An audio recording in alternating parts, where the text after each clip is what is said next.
in repetitious offerings of fast foods, chain motels, and generic gas stations advertised just before the off-ramps. Only the accents of the radio announcers gave a clue to our changing position until we reached Texas, where Spanish crept into the radio dial along with ranchero music. Heat waves wiggled off the car hood as we squinted into the flat desert stretches, counting off miles to Laredo, our border crossing. Laredo is where they stopped us. Mid-morning, dust, hot sun, long lines of noisy traffic waiting to cross the border in both directions. Finally, our turn. The Mexican official looked into the car and asked for papers, identification, letters of consent. Consent for what? For me to cross the border. Didn't my parents send a letter giving this woman permission to have me along? Kidnapping? What, me? Kidnapped? El Jefe had taught us about mordidas, literally the bite, a bribe seamlessly woven into the Mexican culture to speed up transactions. Was this one of those times to slip the official a 10? What if this guy turned out to be honest? El Jefe had also described Mexican jails. It wasn't worth it. Lorraine reluctantly turned the car back toward downtown Laredo. Once in the town center, she parked the car and walked me to a small office several blocks off the main drag. It was dimly lit with a nondescript man sitting behind a desk. He asked a few questions and scribbled some notes. I vaguely remember standing in the shadows, wondering what he could possibly do to get me into Mexico. When we stepped back into the bright sunlight, Lorraine looked down at me and quipped, "You can call me Mom now. I have adopted you, and here is the paper complete with the raised seal to prove it." What? Was she serious? She was clear on one thing. I was to keep my mouth shut at the border. I did keep my mouth shut, and this time we were waved through customs to the highway leading into Mexico and the Sierra Madre Oriental Mountains. We did not stop again until we were safely inside the city limits of Saltillo, our home for the next 3 weeks. Within an hour, my shy, stoic German persona was bumped aside by a budding Latina alter ego, called into being just in time to save my newly acquired mother from Moctezuma's revenge. We arrived hot, tired, and hungry. How would we know where to eat? El Jefe's words came back to me. Find a place filled with locals. They know. Up ahead, a small cantina's parking lot was filling. We pulled in. The waiter led us to a table and plunked down 3 single-page menus. Oh no. Being the only one with an ounce of Spanish, I would be expected to decipher the menus. I stared at mine. Not only were the words new to me, but the dishes were culinary concoctions that changed names according to the position of the tortilla. Were they stacked, rolled, or folded? Were carnitas little pieces of pork, or beef, or chicken, or goat, like the carcass turning on the spit when we walked in? So this is what El Jefe meant by comprehension requires cultural context. We looked around at other tables, at the counter, and at the brightly colored menu above the cooking grill before ordering. Everything smelled delicious. We pointed at pictures and took our chances.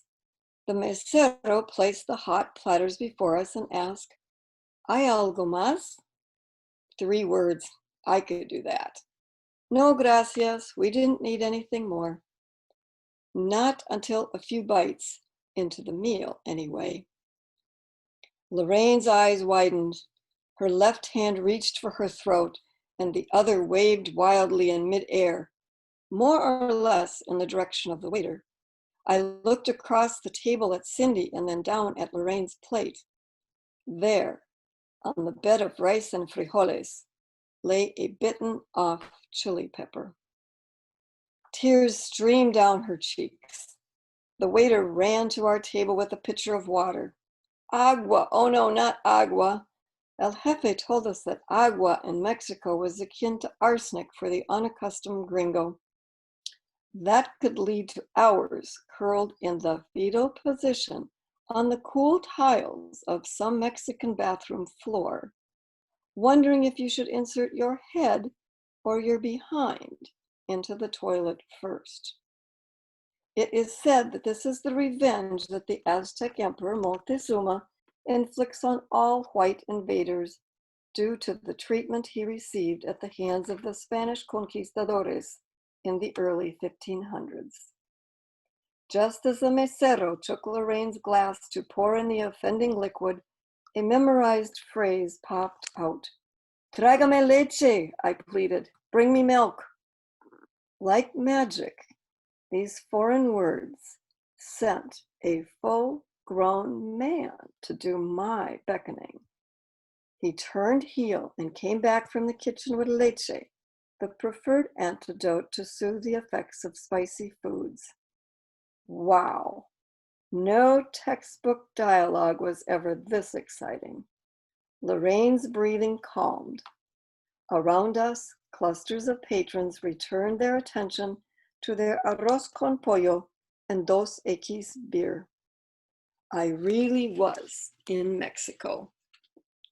So, end of reading.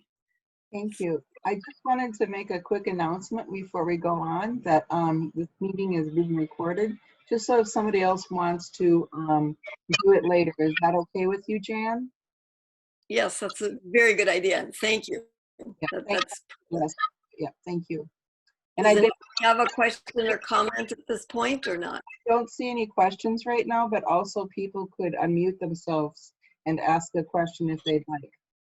Okay, otherwise let's just go into the PowerPoint. Jan, I just want to say that I totally enjoyed that description of eating hot food. And I have spent time on bathroom floors as described. We'll just leave it at that. So I have a question. Yes. So you didn't have a passport when you went in? So at the time, no, we just had identification papers. I don't believe I did have a passport, but the big problem was the permission from my parents. Oh, you didn't have permission from your parents? Yep, they needed to have a letter of permission that I could be with Lorraine to be crossing the border with her. Okay. Whoops, didn't know that. Didn't know. I wonder if that isn't still true today. You know, Mabel, it is got to be true because many years later, I took a BHS group across to Mexico, and the travel agency that I worked with, the educational travel agency, did not provide me with permission. And we ran into the same problem. And you said this was recorded, Ellie. I don't know if I should confess. We sort of made up, since I learned back when I was 15, you could just make up documents. We were standing at the Minneapolis airport and we were making up documents before we left. Okay, that's all. I said that fast enough? That's funny. Okay. I love the description about the different meats that, you know, and the tortilla, that it's all the cultural thing. You don't know if you're going to get goat or beef or pork. When you say carne, you know. Right, right. Glad to have you here, Mabel. Oh, it's good to be here. Well, what I have planned next is just a very short PowerPoint with some photos that are not necessarily in the book, but just a few comments because the second part of my book, After Northern Shores and Southern Borders, is called Revelations of a Bilingual Life. And So I just wanted to point out a few of the revelations that came along with the sections. And to let you know that the book kind of was originally a bunch of essays, but when I saw the way that they fit a little better in chronological order, it was more of a growing of my worldview, my cosmology, and my social activism. But I do feel that any of the chapters are probably standalone as well. So should we go, Ellie? I'm ready. Just let me know. Okay, let's go. So next photo, the next slide. I have I dedicated this book to my mom and dad, and only one regret, I didn't include a photo of my dad, but I had my mom sit here with these items because on our first trip together to Mexico in 1969 as a family, these are some of the gifts that she was given, some of the things that she purchased that are mentioned in the journal that she's got held in her hand there. And a comment I'm getting a lot is, oh my gosh, how did you remember all this stuff? Well, my mom had done a continuing education project, so that book she's holding has postcards and diaries and even the napkin that Lucio was drawing on so that she could understand when I was not there to translate. So I had lots of documentation, and I was sort of researching my own life. And the other side here is with Don Quixote, and that picture was taken by my longtime friend Maribel. And anyway, Don Quixote sort of stands for the mother tongue, the mother literature, Spain is, and so I included that because of that symbolism. Next. So the first section is about the 2 times as a youth that I crossed the borders. So we have the dates here. There were 3 trips, one at age 15, 1968, so you can do the math. I went in 1969, and I went in 1970 when I graduated high school. And because of my time in those immersion situations, I just had to find a school that would send me for a junior, I was a junior semester in Seville, Spain. So next. So using the word revelations, one of my revelations, the picture there of me on the balcony with these 4 young women, was that I really wasn't supposed to be having friendships and relationships with the maids. And the first year it was a little bit of a problem, but by the second year I went down, I not only made friends with Beda, who is to the left in the picture, my right in the picture, but these are her cousins, and they all worked at the big house.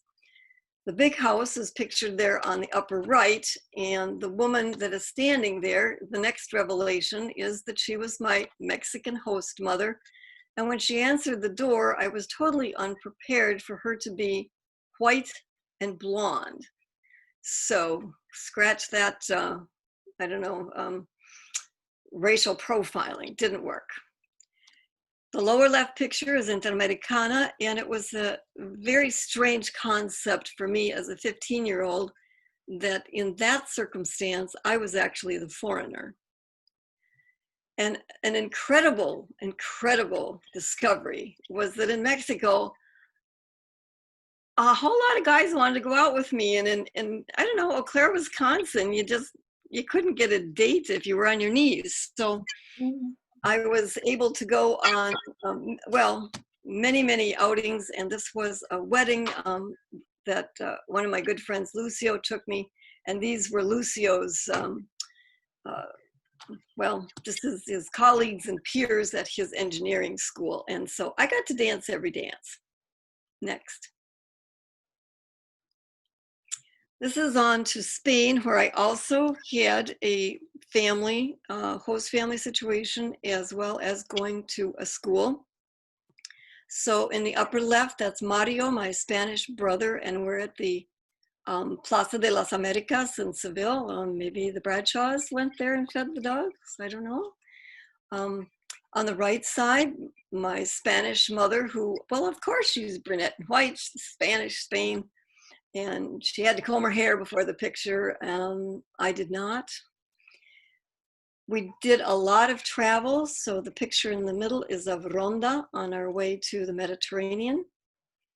And the lower right-hand picture where Jenny is got a towel over her head and you can see all these Granada boxes. My friend Maggie and Jenny were two of my regular travel companions, and they show up in several places in the book.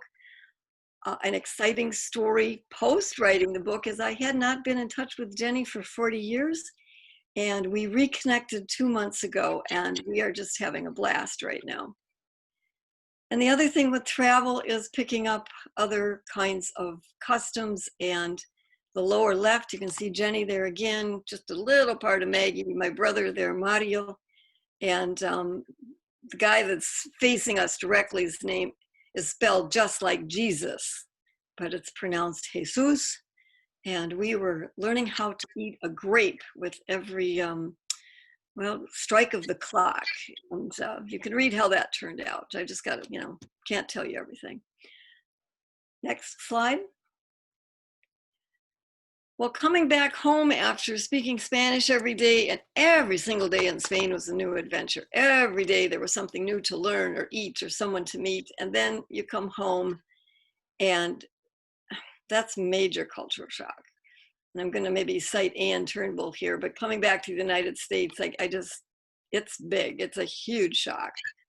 But I came back to Jim, who in the black and white picture, we were still dating there at Hamlin. And I had met him 3 months before I left. And well, he was still waiting when I came home. The picture in the middle with the little baby, I did manage to talk Jim into going to Spain with me. And I said, I'm not going to have a child until you come back to Spain with me. That's the way I am. And so, well, Gregory was made in Spain. In the farther right picture, that's my father at the cabin that I talk about. And that is the family bath basin that we keep up there for little babies. Following down to the lower right, Jim and I only had 1 year together with Gregory before he was killed in a motorcycle accident. That is his grave marker there at White Bear Lake. And the big takeaway on this particular chapter or writing, as you are familiar with, is how the Day of the Dead was the way from the Mexican culture that I was finally able to find a healthy way to grieve, and a cultural thing that to this day really serves me well. As we go through even now the grieving process for our losses and our shock and this whole new lifestyle we've been thrown into. Okay, next. This is the part where a lot of you might start recognizing people or things. I don't know how closely you can look here, but Dylan Waller is here with in this class, Steve Waller's son, and there's Amanda Weaver's in there, and Chris King is in there, and some of you from church might remember the Madlins, but Jim Madlin is in the back row, and the tall guy kind of in the middle was the exchange student that they had at that time. And below the picture of my class is Polo, the brother of that aforementioned student. Polo was the first exchange student that I ever brought here with a program out of Seattle, Washington. And he did find a home with the Madlins. And where our church fits in is I could just always depend on the church families to open up their homes and take in these exchange students. And I'm just eternally grateful for, that connection. And then the lower picture is the first group of Amity aides that came to Brainerd, and Edith Alvarez there in the center and I worked on bringing them here, getting money from the high school. And since I was already working with the ICEP program, Edith graciously took over the Amity program. If you met these people or not, I don't know, but Angels was living with Jack Olson, and Jamie Olson is still around here, his daughter, and Yvonne, but they've absconded to Hawaii. The young woman in the middle was the German student, Christina, and then Fabian, who is just standing there by me, was the French student, and she's been back to Brainerd several times, but her host family has since moved to the cities. Okay, next. Okay, take a close look. This is where I call the First Congregationalists just a hotbed of activists, and that was a title that I toned down. But the First Congregational Church here in Brainerd not only is amazing for the sermon you gave today, Leslie, about open and affirming, but in the 1980s, I don't know, can you pick out in the top picture, that is Robert Morgan with the big Castro beard, and he did dress up as Castro for our Latin American parade of important people. And Barb Stokey, that's me, and you can't see the whole outfit that I dressed up in that day in the church when you mistook me for a peasant. The woman that's sitting next to me is Yadira, and she was a young 16-year-old who had left El Salvador because of death threats.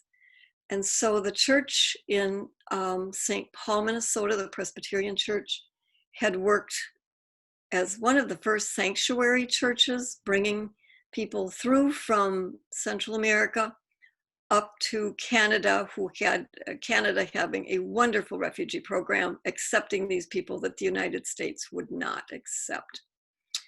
And so she was the second sanctuary person to come through Brainerd, the first one being Renee Hurtado. Maybe you recognize Mary Avendroth there, Paul Wilson, and Lilia Bear. And I could not remember who this other man was, but I'm told that his name is Mark. So that's what I put him down for in the book. And Mardell Borden, some of you might recognize her name. She was a member of the church back in the early and mid 1980s. She just passed away 3 months ago, but she was the one that said, Jan, you've got to take this peasant woman on the road.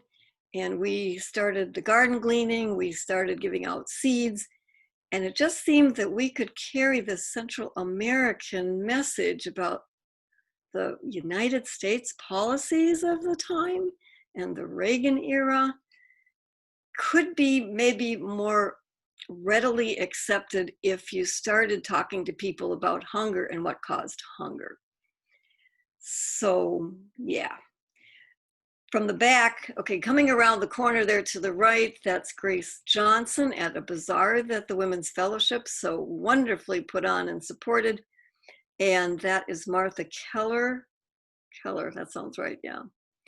And then coming around to the Cocina Mexicana picture, that is Sharon Carlson's back and Carol LeDuc's handling of the serve. Oh, thank you. Yeah, the arrow, that's Carol LeDuc. And the Women's Fellowship was very supportive. And again, I'm going to have you read the book to find out what was said at the end of the bazaar. And I did not identify the man on the last quote, but the man was Gary Whiteman. So now you know who the unidentified man was. Okay, next. Because of Mardell and her little sheet of possible volunteer things, I just was so upset with our policies in Central America. And just an aside, those policies are absolutely and directly produced what is going on in our border right now with the caravans and with the kids locked up. And I'm just as angry as I was in the 80s. But Mardell had a place where I could go beyond just writing letters to the open forum. And it was a place called Jubilee Partners, and there was something called the Overground Railroad, Central America to Canada. And that's the old school bus. The Jubilee Partners out of Comer, Georgia, had re-upped and painted, and every 3 months would take it to Harlingen, Texas, to a place called Port Isabel, where there was a major detention center with hundreds of people being held. And it was so full that they had to put up circus-sized tents, filled them with bunks out on the desert to take in the people crossing the border at that time. And I'm just going to tell you my opinion. It was US policy that was driving them out of their countries. Okay, to the right of that picture, you see, maybe you'll recognize Greg next to me. Maybe you won't recognize me either, because I was talked into having a permanent before I left so I wouldn't have to worry about my hair. So there's a piece of vanity. But this was a refugee family here that had gone through the whole program, and people were taught English, people were taught how to do job interviews, people were taught how to buy things in our grocery stores. And the couple to the very far left there, the bearded man and the younger woman, were people that had dedicated more than 6 months as volunteers. So if you stayed for a year or two and went through the Jubilee process, you could be a long-term resident partner. So they stayed for, I think, 10 years. And at the bottom, there are 2 pictures of scarves, the little beaded scarves. One day I was to stay with these little girls for a day while their parents were out at work. And their background story is that their grandparents were very involved in a church in El Salvador. They also, the grandparents were helping people learn how to read by using a Bible. And these 2 little girls witnessed getting up one morning and seeing that both of their grandparents hanging from a tree outside their home to make examples of other people that might want to have that same kind of activity. So they were headed to Canada with their family. And Dominga is in the middle. I will finish with a little short story about Dominga. Also following her son up from El Salvador. But the scarves on the right, again, is a symbol of the First Congregational Church, because these refugees were going from the jungles of Honduras and from Guatemala and from El Salvador, and they had no idea about snow. And I just put out to the Women's Fellowship, I said, anybody interested in maybe making some scarves or hats for these refugees, and I'll send them up. And I think I got something like 33 scarves made by our own Women's Fellowship, and I personally packaged them all up north to Canada. Next slide. Other cultural exchanges are mixed from Minnesota. We've got Augsburg College here in Minnesota, and we had Presbyterians.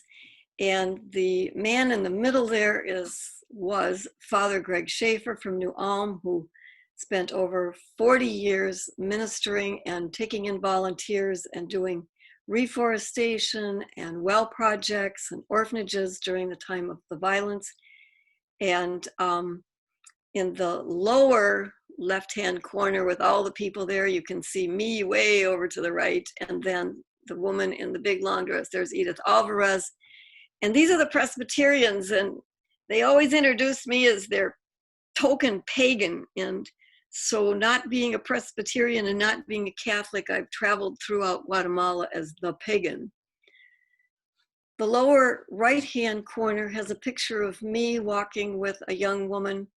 Her name is Lorena, and the backstory of Lorena is that she had come into my White Bear Lakes class one time with a newspaper, and she went through this newspaper with me, and she was the pivot point and realization time of what was going on in Guatemala in the 1980s with the kidnappings, the disappearances, and she had not been sent to really learn English in White Bear Lake, but to save her from the violence. So her parents and her aunts and uncles had sent her, as well as several cousins, to White Bear Lake to get away from the violence. And I was so excited to go back and see her. The last note here is the upper picture with the little girl where I'm there, and that's her daughter. So I got to go back and meet her family many years later, and we are cutting a rubber tree and getting the sap from it. But again, I'm going to refer you to the book to find out what they make out of the latex. Next slide. So now we're back here, and I just am so grateful to this community. I've tried to make a kind of a big message out of this. Is not a memoir me book. This is a memoir me and our book, because I was a fish out of water here. To me, this is kind of a monolingual island, and it was like, I needed some Latino stuff, and I was very grateful that the college in particular, and Doug Karen and Larry Kellerman and others found it important enough to donate some monies to a resource center that I was able to set up. And with the resource center, I could maybe recognize Jackie Fremming, but her children are much older now. Maybe you recognize Oscar and Michelle at the festivals. In the lower right-hand corner, my colleague Liliana Hennis, who has also passed away 2 years ago now. But Rocio, let's see, keep going, 1, 2, the one in the red, Rocio, she was our first exchange teacher from Argentina that came in, and she still lives in Little Falls, is raising her family and working as a liaison for the Long Prairie population of Spanish speakers right now. And she's standing next to an Argentine girl, and the young man that's kneeling in front is Acer, who came to practice for the marathon, the New York Marathon, and he stayed with the Malloys. And he came in 113, I think, out of several, 10, 15, I don't know how many thousand, but he came in 113th. And I was also able to bring in cultural events thanks to Patrick Spradlin allowing us into the Chalberg and into the Cultural Thursday events. So this is where the whole community came in and was very supportive, and I'm very grateful. Next.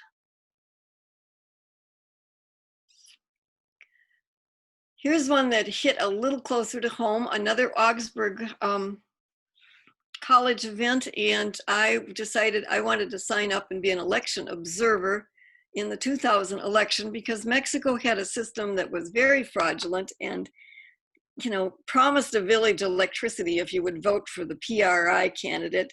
And so PRI won the election every 6 years. They can only be in for 6 years, but won the election every single year for 71 years. And on the year 2000, it looked like PRI was going to lose.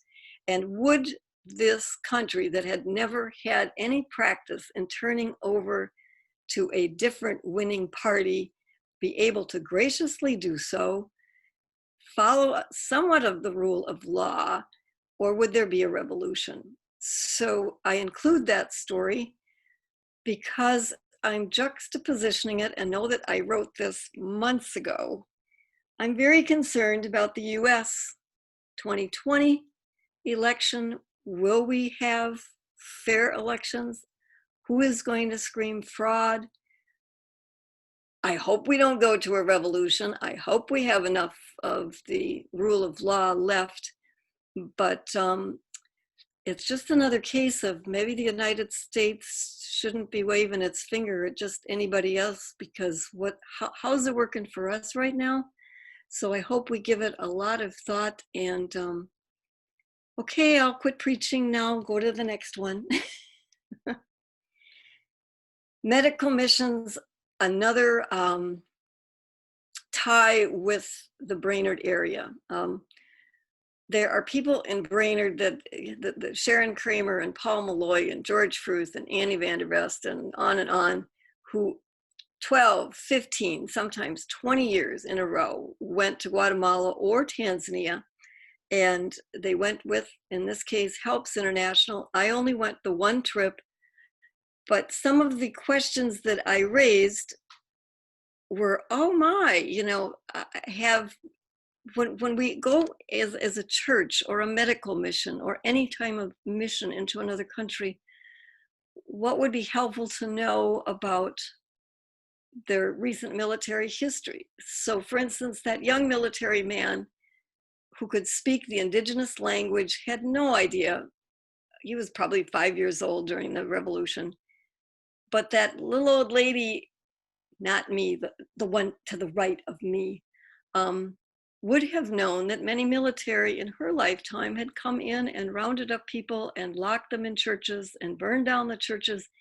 And here we were having her be not only having a male translator, but having a male military translator in on her little clinical visit. The smiling ladies up above is a family of a mom, her daughter, and the granddaughter. And I'm going to just name names here. Dave Boren, Dr. Boren, read this part, and he said, you know, it never occurred to me that we told people to go and take their medicine with, you know, some water, but the water's not potable, so they have to walk for the water, and they carry a jug on their heads, and they have to cut firewood to boil the water, and part of the water boils away. And is it any wonder they have a backache? So, next.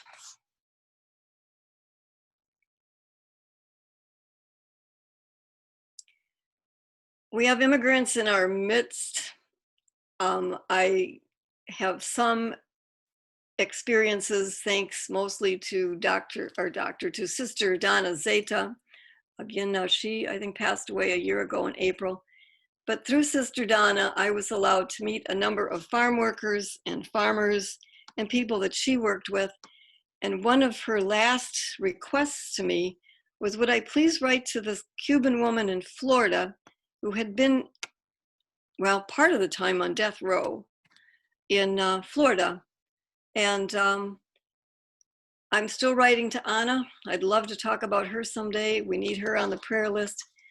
But there just are so many people that have come into my life far away. And in this case, you know, right here in Little Falls, Long Prairie, the people that are doing the meat packing, the people that are milking our cows, and how, you know, we're just a few miles really north of many of these things. And we really don't know what's going on. So some concern right now about that Jenny-O plant and the meat packing with the COVID. Next and last. And yes, this is the ending of the book, in case you want to know how it ends. A couple years ago, I took my granddaughter, Ella, who was 9 at the time, to Spanish language camp. And so my hope still is that people will be open to other languages. It's, gosh, every single year of my career, I had to, you know, go to the administrators and be, you know, come on, don't cut. Well, we're down to only one language in Brainerd now. It's Spanish, and we could not going to go too far on that one, but for a while we had Spanish and German and Russian and French, and so it's always about money, I guess. But it was a lovely thing to be able to go to Concordia Language Camp. I'll have to say Ella was not sold on the idea when we first went, and going, oh no, I'm not going to say a word for a week. But those people, you can kind of see behind her. It's a Cuban-American mother with her twins, a boy and a girl. And Ella ended up meeting people from Colombia and from Cuba, and then the Latino mixed American from all over the United States.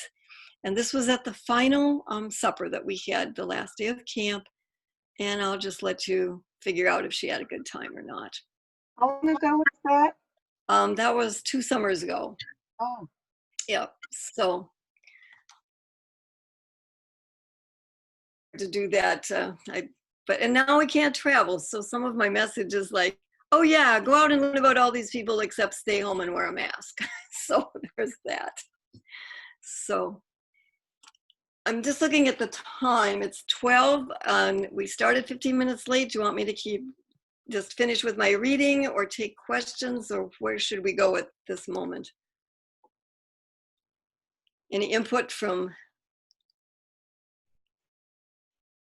are there questions at this time? I mean, I have what would be about a 3-minute reading to end it, or? why don't we ask 1 or 2 questions if there are some, and then we can do the reading to finish up. So Okay. unmute yourself if you have a question.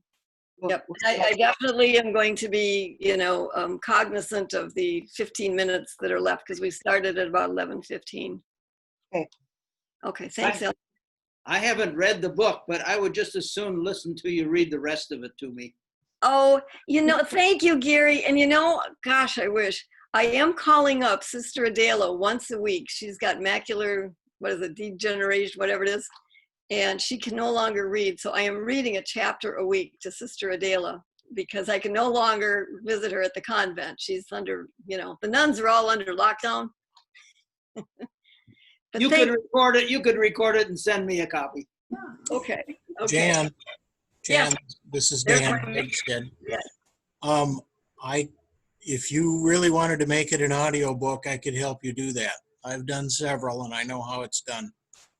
Well, you know, I think I am very much interested in that in the near future. for whatever sad reason right now, just want to get the books out of my closet. I get it. But just to let you know, it's a process. I've done it. I know it. I'd help. Awesome. Well, and what's interesting is that people that are reading it say that they hear it in my voice anyway, but I still don't know, with the intonation, I have more fun reading it than reading it, I think people should read it to each other. There you go. I have to say, I hear your voice when I read it. And I mean, it's just, and you're an amazing writer. Amazing.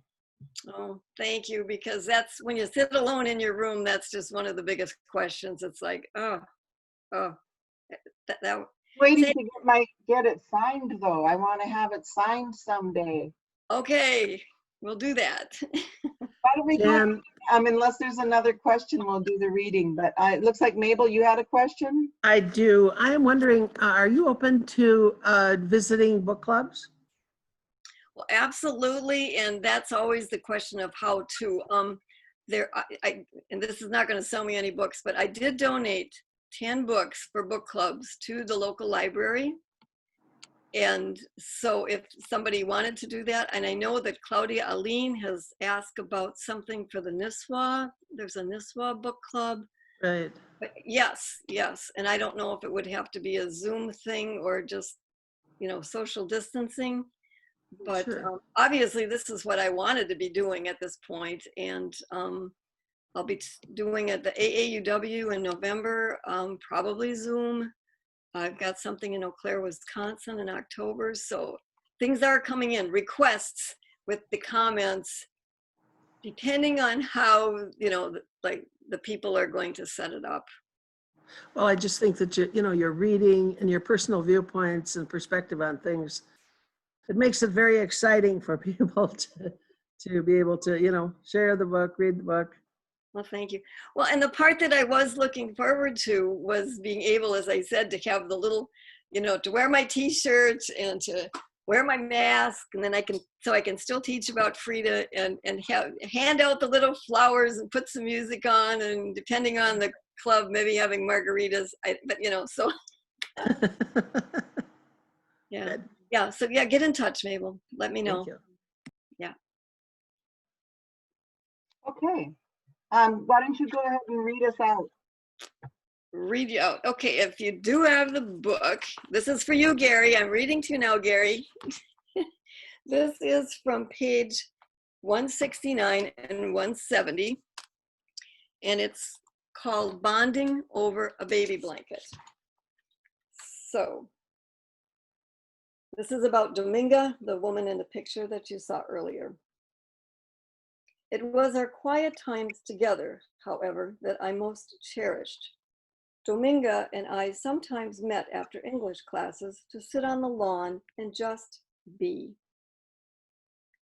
On one such afternoon, we talked about Josie, one of the partners, who was expecting a baby within the month.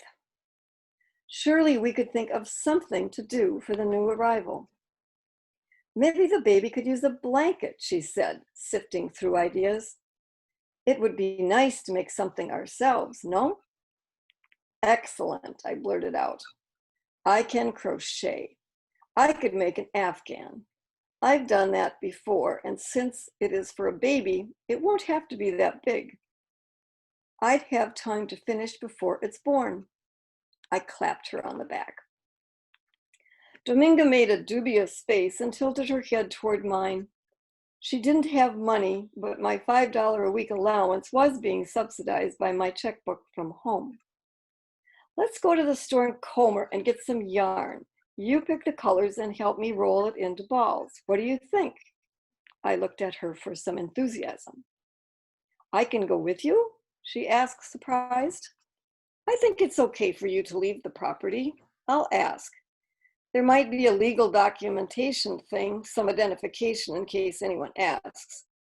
I leaned in and whispered, just don't tell anyone what we are doing.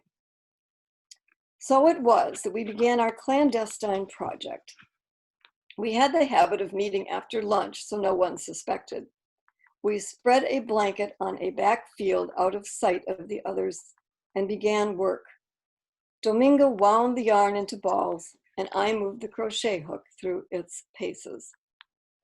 Sabes, Dominga, do you know that I never spend time like this at home with my women friends? I mused. This is so nice to sit, to talk. At home, I feel so busy. We run our kids to sports, to lessons. We have jobs and come home to woman's work until we drop. I realized my tone had shifted from whimsical to complaint to whining. I stopped. Juanita, she looked over at me. Juanita, I lived in a hut with a tin roof. In El Salvador, I worked all the time in the fields. Field work is hard, physically hard. Women were always busy there too. We didn't get time off the harvest for sick kids or drunken husbands. She stopped. Juanita, she struggled. Juanita, in El Salvador, my husband became a drunk. First, he used his money for drink, then he lost his job and began hitting me. Lots of women get hit, beaten up. My crochet hook stopped. My tirade of first world problems echoed back at me. But what do you do? She resumed, piercing her eyes into mine. One night he came home and put a knife to my throat. That is just too much. She looked down at her hands in her lap. By the time Rene came home with his buddy after that awful massacre, I was afraid. For them, yes. But I also knew that we could not stay with my husband. Nothing was safe. We could not stay. She slowly repeated, we could not stay. I had read accounts of lives like Dominga's. Reading the words doesn't mean understanding. She lived in a choza, a small hut with a center fire ring for cooking. I lived in a small house with a wood cook stove, yes, but also a gas stove, running water, electricity, not to mention 40 acres. Teaching at the local high school could be grueling, but not backbreaking. My comparisons bounced back and forth as the Georgia breeze blew over our moment together. There we were, happy as clams, an idiom worth pondering, but not translating. I wasn't up to explaining it and reverted to contentas to describe us. I smiled and reached for another ball of yarn. Do you think the next row should be the lavender? I asked her. She handed me a cream-colored ball. I think this would better bring out the lavender if you use it first, she suggested. I held the colors up together. Yep, you're right, I agreed. I like the contrast. She began unwinding another skein. I reflected on the two of us, such different lives, sitting on that blanket, spread on the newly sprouting Georgia spring grass, helping each other create an Afghan for a baby yet to be born. Contrast is good. It brings out the highlights. And so it was for Dominga and me.